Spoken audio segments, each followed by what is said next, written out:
Открытие автозимника – долгожданное событие для всех жителей. Переправа Хатас и Павловск, связывающая Якутск с противоположным берегом, готова к работе. Теперь дело осталось за малым. Чтобы, наконец, позволить движение машин, дорогу жизни необходимо тщательно проверить. Первую на очереди лунку бурят недалеко от берега. Результат контрольного замера показывает, что толщина льда составляет чуть больше 60 сантиметров. К середине реки ее поверхность становится тоньше, но по-прежнему в пределах нормы. Произвели контрольные замеры. Толщина льда составляет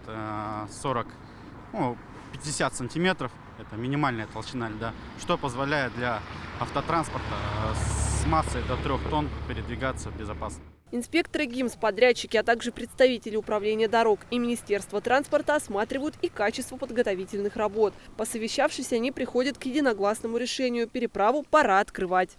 Ледовая переправа Хатас и Павловск открылась буквально несколько минут назад, но уже здесь можно увидеть первые машины. Каждый водитель ждал этого момента с нетерпением, ведь теперь добраться на другой берег можно всего за 15 минут. В некоторых местах выявлены замечания. Дорожное покрытие ровное не везде. В ближайшее время подрядчик должен будет устранить недочеты. Тем временем рабочие готовят 4-ю полосу для транспорта до 5 тонн.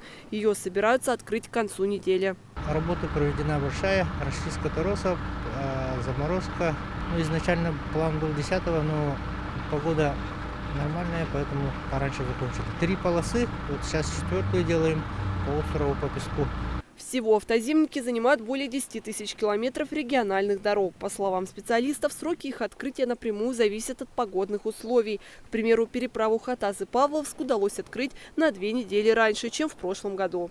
516 километров мы уже открыли. Это по северным и арктическим районам. Это Яна, Индигирка, Верхояние. Есть ледовые переправы на федеральных автомобильных дорогах. Это Вилюй. 4 переправы Тезерику-Вилюй, которые мы планируем открыть 1 декабря. И по автодороге Колыма, Тезерику-Алдан мы тоже планируем 1 декабря. В черте столицы республики следующую на очереди переправу Кангалас и Сотинцы планируют открыть во второй половине декабря, а Якутск-Нижний Бестях – 1 января. Ожидается, что к тому времени по региону ударят крепкие морозы. Инна Секритова, Сергей Заборовский, Вести, Якутия.